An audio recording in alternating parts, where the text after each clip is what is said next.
Hopefully you survived Bloody Red Thursday, a.k.a. the 2025 MLB trading deadline. The Twins survived, but they look a lot different now. Let's get ready to say goodbye to C4 and the gang by getting Locked On Twins.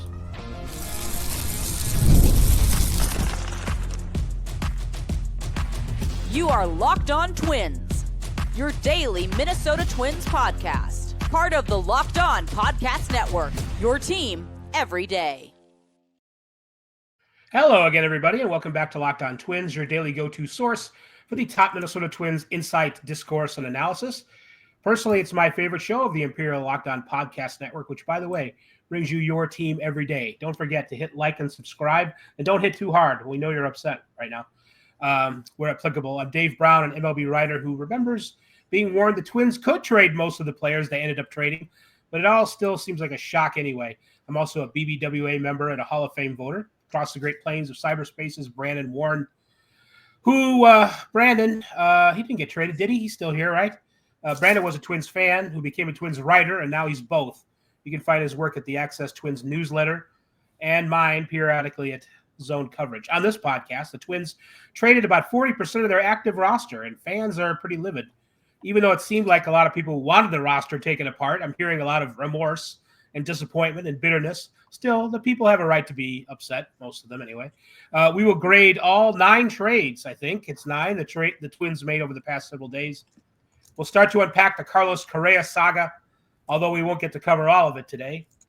And we have a little bit of news about who's coming on the roster to fill it out after the Purge. We'll also look at how close the Twins came to trading Joe Ryan and what it means about the upcoming offseason. But first, this episode is brought to you by 5-Hour Energy Transfusion. Go to 5hourenergy.com today, and that's 5 the number, so digits. 5-Hour, not F-I, but 5. 5hourenergy.com, and use my promo code LOCKEDONGOLF to receive 20% off your order. Only valid through September 30th, so hurry up. Order transfusion-flavored 5-Hour Energy shots today and before September 30th. So, Brandon, we've had a not quite 24 hours to digest the not your order from Wendy's, but the trade deadline. And we're going to give grades to all the trades. At least I did. Hopefully you did too. And we'll see where the Twins roster stands. We'll take a look at that, at least briefly. And we'll get into the whole Carlos Correa saga. He said some interesting things about what the future of the Twins, what he wanted it to be and what they tried to make it and couldn't. And now he's an Astro again. It's all kind of shocking and amazing, but it's real. What was, I didn't give like an overall grade, but it seems like got a lot of B's and C's in these deals. I don't have any A's and I don't have any D's in my trade grades. How about yourself? Yeah, I would lean on like the B+ side, B+, because they didn't do any half measures. They said, listen, we're tearing it down to the studs. The guys who are left are pillars. We'll see how long they're pillars for. But now, for lack of a better way to put it, pretty much everybody's on the same timeline. You got Taj Bradley, Mick Abel, SWR, Zebby, and Festa, all about on the same timeline. Pitcher-wise, you got 3 guys ahead of them. You've got more outfielders than you can shake a stick at. Hopefully they shake a stick at the baseball and actually hit it. And no infielders acquired. How weird was that? Because I listened to the news this morning. It was like 91 pitchers acquired, 18 outfielders. And then they left it at that. And I was like, wow, I guess, yeah. No infielders. That is interesting. Not that that's particularly notable, but I don't know. I just thought it was interesting as a bit of fallout from the nuclear war zone that you and I doubled up on episode-wise yesterday. Well, no infielders coming in, and it is odd, I guess, in a sense, because the shortstop is gone and the first baseman is gone in separate trades. So, yeah, and in a way, the second baseman's gone, Willi Castro, or another one of the infield. So 3 guys who play a lot of the infield are no longer here, and they didn't bring any infielders in. They did, as you mentioned, bring in some more outfielders, including one who's on the roster already. Alan Roden made it.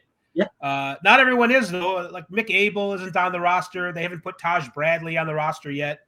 It's still you get the feeling that this, whatever they did for the first game, for the first weekend series anyway in Cleveland, isn't necessarily going to be permanent. I believe they only have 25 players right now on the active roster as well. And I think maybe, are we expecting Bailey or Taj to be the 26th man? I told myself I didn't want to talk roster yet. We're talking about the trade. It's hard, though. It's hard not to drift into there. But, no, you're right. 8 call-ups. They had 9 roster spots. So it's going to be 25. Obviously, the Polad's just doing it to save $3,000 or whatever a major league salary is. No, we cut that. We cut that bit out. We're not doing that. No. But I'm sure, the last spot would go to, I would guess, Bailey Ober, frankly. I'm sorry, I got the weather is still getting to my throat here. I thought you had the Takis from Wendy's. But they also got to bring up Taj Bradley. He's not on the list, right? Right. So I think that one of the pitchers will go back down, whether it's Ole or Adams or, frankly, Erasmo or Urania, who we've seen plenty of at the major league level and neither are particularly interesting. So we'll see. But I would guess that you've got 2 more starters coming in Ober and Taj. And who knows? I wouldn't be shocked if Mick Abel makes, let's say, 2 or 3 starts before the end of the season, too. Oh, he better make more than that. We'll see. But I would hope that Mick Abel has got however many left can he make. It's tricky. It's tricky, though, because you're still going to have to find space for Festa and maybe Pablo. At this point, if you're Pablo, do you just chill the rest of the year? I don't. I wouldn't go that far. I wouldn't either, but sometimes that's what happens. No need to rush, but also no need to completely. Well, I guess it would be nice from like a draft pick standpoint if the Twins tanked a little bit and kept on losing, but also people have made jokes about them somehow contending. Although with this bullpen, I can't see that necessarily happening unless they start to score a ton of runs and don't really need a bullpen anymore. Honestly, nothing makes sense about this season, so that's exactly what's going to happen. They're probably a possibility. They're going to score runs. They're going to get starting pitching, and then the bullpen's going to be like, nice try. All right, let's. I realized I didn't really have these trades in order of chronology, but let's get a couple on the board here.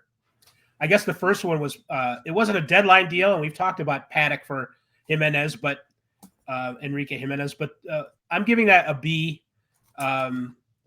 Jimenez ranks Baseball America. You alluded to this on Twitter. Baseball America ranks Enrique Jimenez the 22nd best prospect traded in this season, so that's not bad.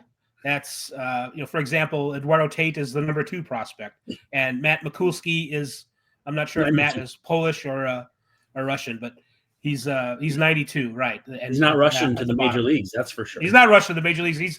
He is getting every bit of the Class A experience right now, and I don't mean Emmanuel. That would be a kind of experience you don't want, but so I'm giving Enrique Jimenez a B, and now the Twins suddenly are all. They're full of catchers, kind of. They got Eduardo Tate and Enrique Jimenez to stock up on their catching in the minor leagues. So I'm giving it a B. I think Paddack had a really good first start for the Tigers. He loved the nutrition over there in Detroit, so he's off to a good start. And yes, B. I mean, it's a light B, but it's a B. I wonder if the first pizza he had was Detroit style, and that's part of it, like maybe the pre-start pizza. Jets. You know what I mean? The rectangular casserole looking. See, now I'm going to be like all the people that hate on Chicago pizza. I'm going to like put down the Detroit pizza because I've had it and it's not that great. So it's okay. I'll do a B also.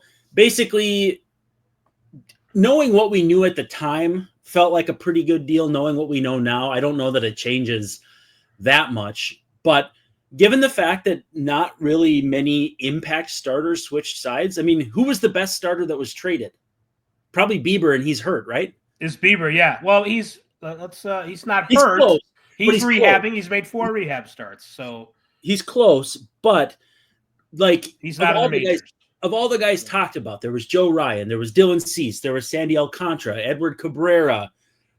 the list goes on, and most, if not all of those guys were not traded. Paddack fits pretty neatly in that Dustin May and who else tier? Bailey Falter, maybe a little better than Bailey Falter, or right around Bailey Falter. Falter's right around Bailey Falter. I think Paddack's a good 4 or 5. There might have been a couple of 3s traded. JP Sears, isn't bad. I look at JP Sears' stats and I wonder how much of it is the terrible home field in West Sacramento. So actually, as far as like talent goes, Mick Abel's one of the better starting pitchers that changed hands. So Taj Bradley, he could be okay. Like he could be. I mean, everybody. Taj Bradley better be better than Paddack. I'll say that, but there's no guarantee that he will be. The Twins most likely came out of this deadline with a better rotation than they went into it with, and that's hysterical.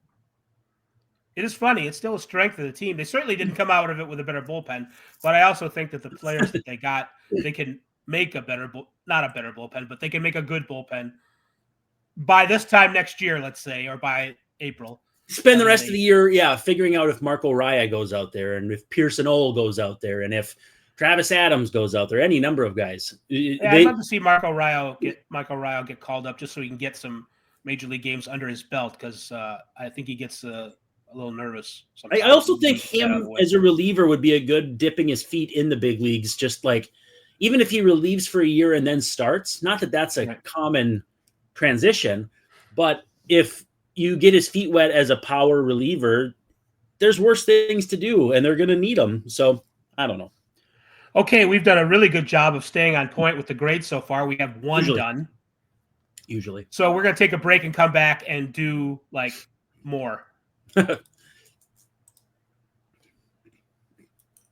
Well, we got a new one. It's 5-hour energy transfusion. It's time to fuel up and turn it up with 5-hour energy transfusion. It brings the bold grape, ginger, and lime flavor of your favorite golf drink minus the alcohol into a quick, energizing shot. Whether you're sinking birdies or just making memories with the boys, this one is a hole-in-one for your energy game. And let's be honest, some days on the course or even off it, you need that extra boost to stay sharp and energized. Dave, you got any fun stories of being on the golf course?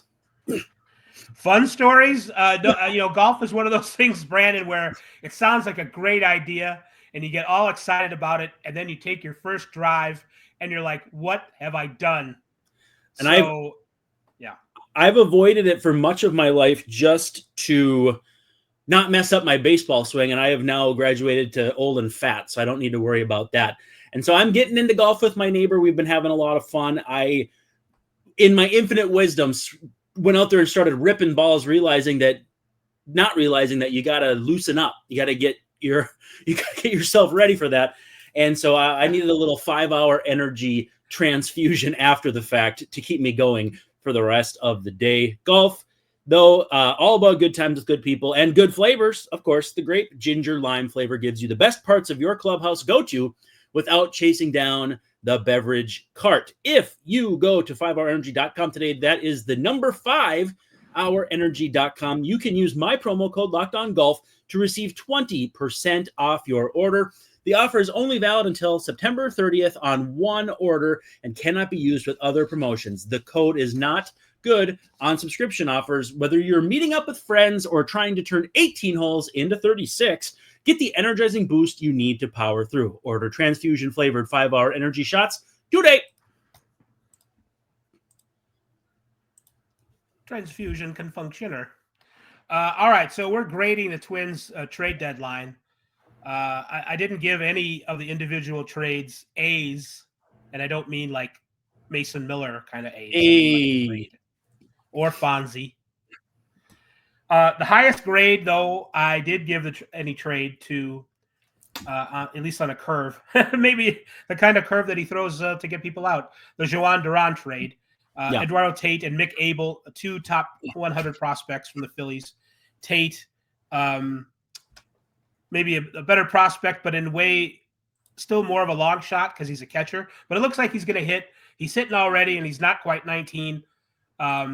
We'll see if he's able to stay a catcher. That would be nice because he becomes much less of a top prospect if he's a first baseman, unless he somehow turns into Jim Thome as a hitter. But I don't think that's going to happen. So I'm giving that a B plus. It's, I know people are upset about the volume of the trades and some of the surprise and just the bait and switch that the Twins kind of gave the fans this year about being a contender, and then they were not really a contender, and then now they traded everybody. So I get why people are upset and they're canceling their season tickets, and I have a couple of acquaintances who've done that already. So that's not good. But as far as trades go, from a nerd standpoint, Tate and Abel, a really good return. It's not quite Leo DeVries, but I like it. Sounds biblical. Tate and Abel. Hopefully one of them doesn't slew the other. I'm going to go an A-, and I'm going to project just a little bit here. I'm concerned about Jhoan Duran's future as he gets more expensive and continues to throw hard. I'm in this instance gambling against the idea that he's the Aroldis Chapman incarnate as far as staying healthy. And I really think Mick Abel, based on the stuff and all that, is going to be special. I think he's going to be very, very good. And I think that this rotation, which had been short lately due to injuries, is looking a bit more interesting now. And to kind of split the difference between getting somebody who's big league ready-ish, like can help you this year still, and then the guy down on the farm who could be, I mean, what's the peak he could be? Salvador Perez, and what's the floor? Yeah, I was thinking Salvador Perez. I was hearing about how he needs to stay on top of his conditioning because he's such a big dude, and that reminded me of Salvi a little bit too. So, and but then he's to have a good arm. So on the downside, you're probably talking about, I don't know. I can't think of Sandy Salvador Leon. Perez this season. I don't know. Sandy Leon maybe. No, but there's a catcher there. It seems, big arm, and it's the risk you're willing to take if you've mitigated it with a big league-ish ready player on the other side of it. And I think it's interesting that they did that. It was like almost equal parts. Okay, these guys are a little ways away, and then these guys can help us now. And they kind of, I don't know if it was exactly half and half, but it feels like it was pretty close. Tate, perhaps 3 years away. He's 18, and that could be optimistic given sometimes we'll see how he progresses as a catcher, because that's going to make apparently it's going to make a big difference in how fast he gets to the majors. How he progresses as a catcher, if he stays a catcher, I think they want him to stay a catcher. He might not stay a catcher, so it's kind of up in the air as far as that goes. Yeah, I mean, he'll get every chance, but yeah. And Abel, I hope he makes more than 3 starts with the team. He's already made 5 or 6 with the Phillies. So hopefully he will be in the rotation down the stretch in some form or another. I mean, he ought to be. Yeah. Now to a trade that I didn't really like. Sam Armstrong and Ryan Gallagher of the Chicago Gallaghers. I don't know if anybody's seen Shameless out there, but it's kind of a shameless trade. For Willi Castro, I give it a C. They are prospects that are not liked that much by Baseball America. Armstrong ranked the 67th and Gallagher the 80th best prospect traded in deadline season. They're both at AA. So I believe Knoxville, that's a AA team. It was AA City. I thought they'd get more for Willi Castro, honestly. You, the big Willi Castro fan, probably think this is about what he was worth. But I'm not. This is one of those trades that, if one of those guys comes through, I don't expect in a million years for both of them to come through. But if one of them comes through, it will be a pleasant surprise, and we'll see. Yeah, it's a D+ for me. I just, based on the stats and versatility, I thought you'd be able to command a little bit more. And then who other among the other utility guys were dealt? Caballero, a few other guys. I felt like the market was should have been stronger for Castro than this. I mean, well, it does make sense in the Eugenio Suarez sense. Vein. He didn't. I mean, he got like one top 10 prospect and one in the top 15, and it was a bit of a surprise that it was that light. I mean, I'm not expecting Castro to get that back. I'm just saying what the Diamondbacks got for Suarez. He's 33, and a free agent, was not that much. And maybe Armstrong and Gallagher is proportionately correct for Castro. So yeah, maybe. And it kind of feels to me like the return when the Twins got Dietrich Enns and Zach Littell from the Yankees. Is maybe one of these guys makes it, maybe one doesn't. Or Dietrich Enns was also traded at the deadline. Did you notice that? I don't remember where, but he went Orioles to the Orioles, and he has not reported yet. Actually, so that feels like there might be. He's heard about Mike Elias, I think. A lot of fallout. Brian Presley getting DFA'd too. I didn't see that one until today. So he could be a future ex-Twin again. Future former Twin. D+ for me on Castro.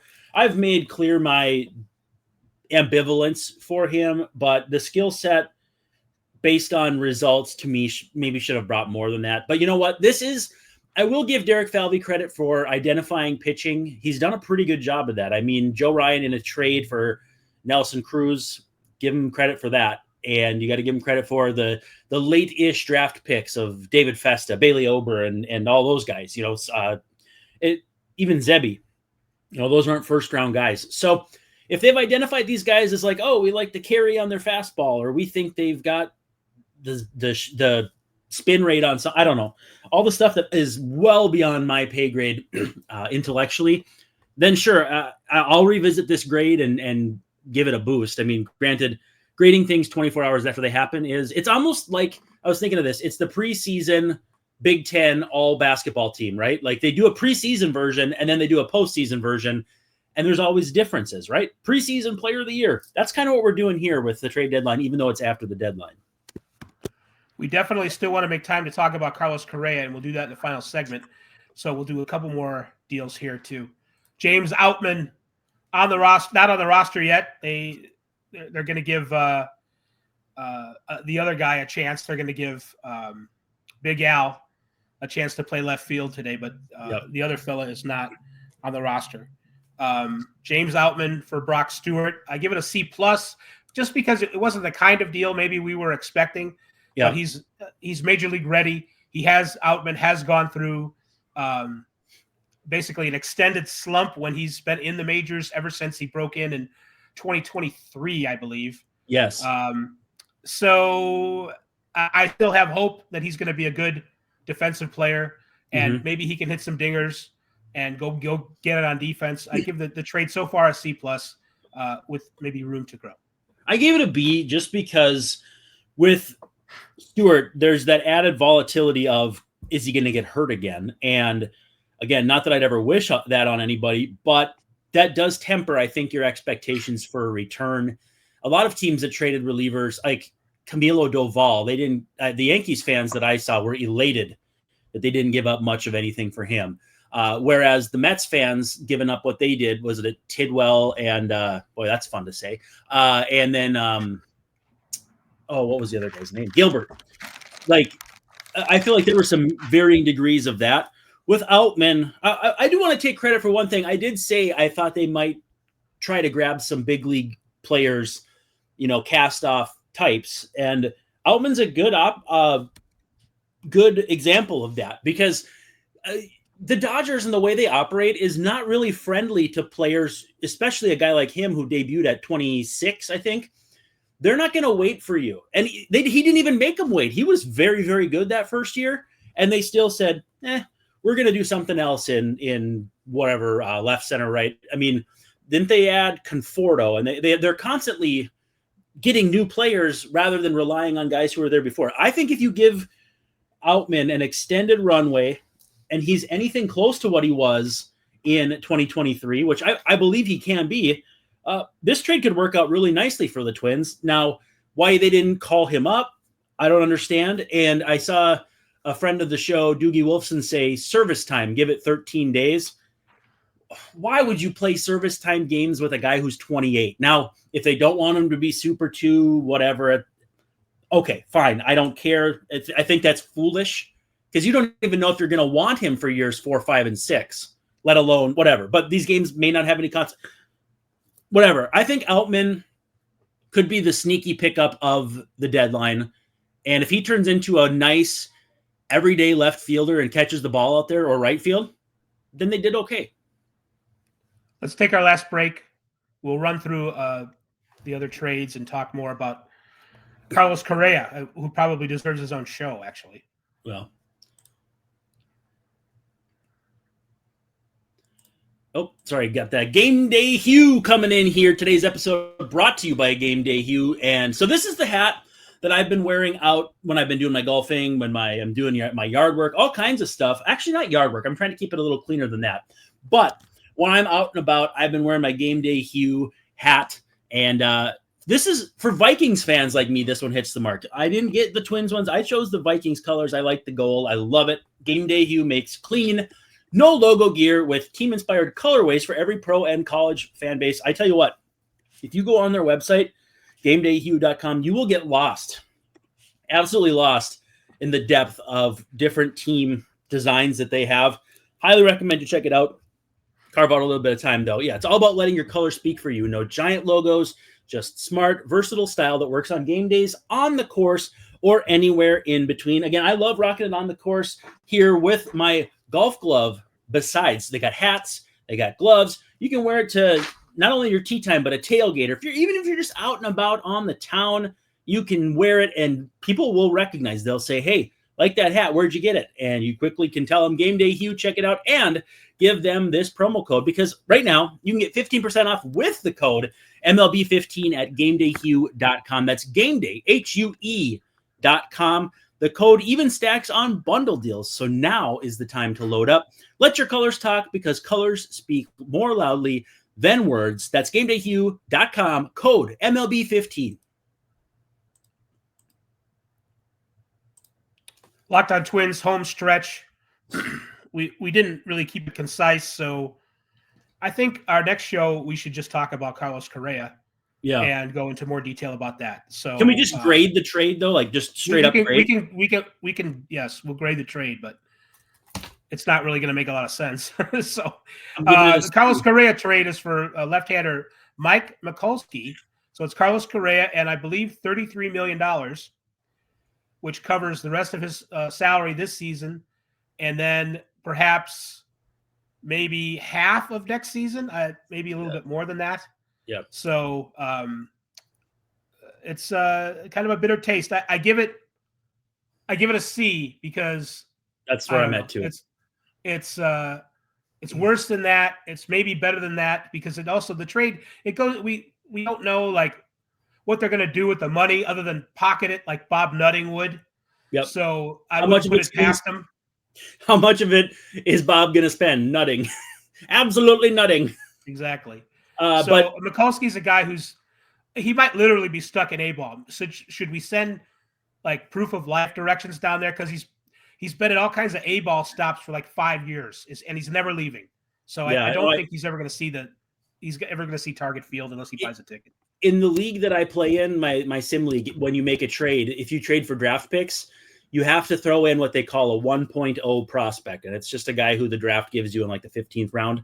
I kind of feel like that's what they did here. No disrespect to Mikulski, but this could go in any direction. I mean, I made the thought that this could be like the Donaldson trade, because if Correa is washed and the Astros are on the hook for, I'm not good with math, but 60, 70 more million over the next 3 years, then the Twins did okay. But again, that still requires reinvesting it. And I really have no faith that they'll do that. So I'm giving it a C for cop-out. Oh, sorry, C in this direction, because I feel like here's another reason why the trade is going to be, it's going to be hard to, all those things could happen, and the Astros could somehow, I don't really like their chances to win the World Series, but maybe if they happen to win the World Series, I don't think they have the starting pitching to do it. But if they happen to do that and Correa helps, then the trade is worth it from their standpoint. And then like whatever else they have to do as far as paying his salary and what his injuries do to him over the next few years is potential water under the bridge. If they don't win the World Series, or especially if they don't get close other than getting to the playoffs, then, all the things you said too. Let's, before we get out of here, Hendry Mendez and Jeremy Villarreal, right-handed pitcher. He's 16 years old. Hendry's, I think, 21 or 22. Another left-handed hitting outfielder, but he looks pretty good. That's Mm-hmm. the package the Phillies sent for Harrison Bader. I give it a B with room for growth. B+. I think that Bader, thank you for your service, but at the same time, too, with where this team is going, it would have made no sense to keep him. And Mendez is interesting. Valoria is an absolute lottery ticket, the most lottery of lottery tickets you can imagine.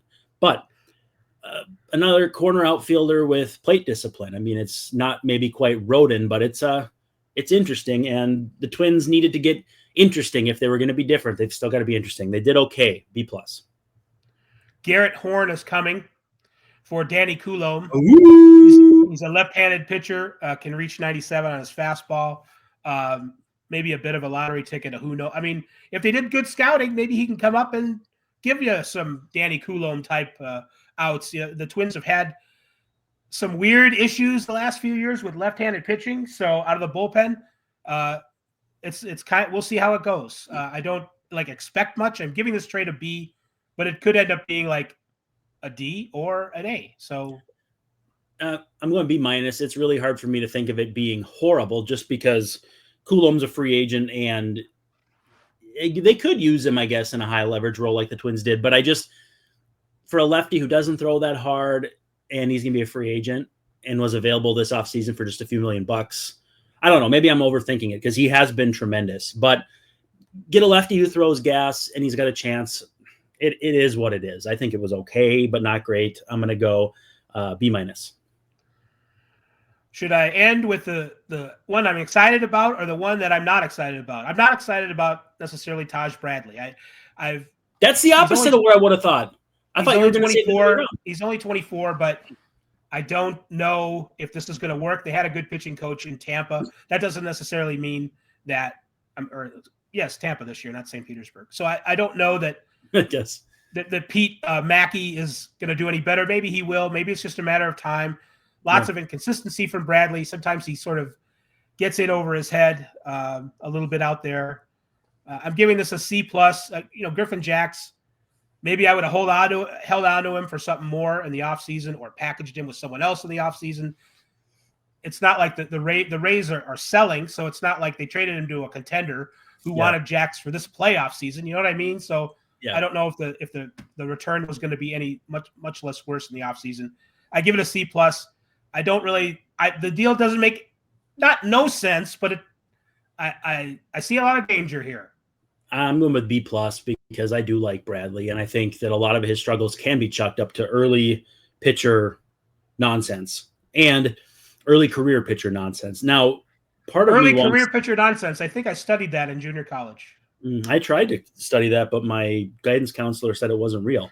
I guess what it comes down to for me with Bradley is do you have anything more to unlock there? Do you change the repertoire? Do you just maybe hands off for a few starts, see what you see, and then address it? But with that said, it's a starter for a reliever. The one thing they didn't do, and I wouldn't have expected them to, was to do relievers for relievers. Like they got pieces that should be able to help them on a more everyday basis. Now the exception is probably Coulombe, but we'll see. With Taj, though, I still think there's a chance for something to be there. Oh, I remember what I was going to say to you. How differently do you think this trade looks? Now, I know we can't turn back the hands of time, and it's not really a perfect comparison. But if Bradley was still a prospect now, as opposed to maybe a year or two in like he is, that changes the calculus, that changes the grade, right? I mean, if he was this age but still a prospect, will we look upon it more favorably, or even a year younger? I don't know exactly what you're saying. Like if he was this age but still and had more team control too. I think I'm just thinking like okay, the prospect luster wore off, but he's still that guy. And if you didn't expect him to hit some turbulence when he came up, what were you really expecting? So if the Twins got in on the ground floor of a guy who might have taken his lumps and is ready to take the next step, that could be a phenomenal trade, and why I'm leaning closer to the front end of like a B+ as opposed to a B-. You're not wrong, but given the kind of pitcher you traded for him And I know there's some caveats with Jax, including his results this season. He's also 30 years old. Yep. So I just think they could have made it better. If they wanted Taj Bradley, did they have to give up Griffin Jax? That's what I would say. So last trade, I am excited about this one, oddly enough, even though it made no sense to me at the moment, because the first thing I heard was that Louis Varland had been traded. Like, what? That didn't make any sense to me, but I think both of these guys are going to be major league players. I like getting Alan Roden, even though he is another left-handed hitting outfielder, and the Twins have like 10 of them now. They could just have a lineup of left-handed hitting outfielders, and this is with Kirilloff retired. Yeah. So I like, he's probably a better defensive player than Larnach or some of the other people that they have. Maybe speedier as well. Said to be a gamer, a guy who will draw a walk. So I like that. And I think Kedry Rojas is going to be probably a left-handed bullpen arm. So he might be a starter, but I think at least that's somebody that you could put in the bullpen starting sometime this season. And by 2026, have a piece back in the bullpen that, maybe is kind of identical in value to Coulombe and less subject to injury. So, yeah, I think you're right. Yeah, I'm going B+, but B. I got confused. B-. I didn't want Varland to go, and I'm making an excuse there. But other than that, I'm excited for Roden. I think the pitching prospect's going to be good too. But I just didn't want to see Varland go. So it's maybe a little bit of sour grapes or whatever. But I think Roden, if he hits in both the prospect sense and the sense of on the field hits.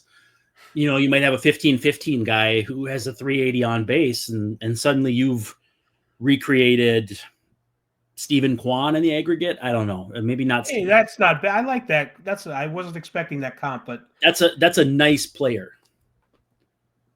For sure. Overall, I give him C just because of the emotional trauma that the Twins put the fans through. And, there's lots of question about what they got back. It's not like it's obvious that they got a haul. There are some of these trades that I like better than others. I think the Duran trade will be good. I think the Varland trade will be good. I'm much less certain about every other trade. So, and I think probably the Bader trade will be okay. But I don't know about the rest of it, including the overall philosophy of what they're doing with Correa as far as what they're doing without Correa. So, do you have and you already gave an overall grade, didn't you? So, it's okay. We want to make sure that you're subscribed to Locked On Twins, by the way. That way you don't miss any of the great Twins content that we've got for you. That includes the Twins postcast with Luke Idman live after the final out of every game. You can hear that today when they play their first game without half their team. So listen for that. You get 2 shows for the price of 1, sometimes more, because we made like 2 shows yesterday. We're probably going to make another show today. There's the postcast. There's more shows after that. That's all free. Aren't you lucky? So look down the road. Look for a show where we completely concentrate on the end of the Carlos Correa era. And there's lots of other fallout happening from the big trades that the Twins made at deadline day. So, and we also, finally, we want to thank you for making Locked On Twins your first listen today. You've got a lot of listens. For your next listen, check out the all-new Locked On MLB Game Night. Every game, every night, all season long. Get local analysis on a national scale. Find MLB Game Night on Locked On MLB on YouTube or wherever you listen to podcasts.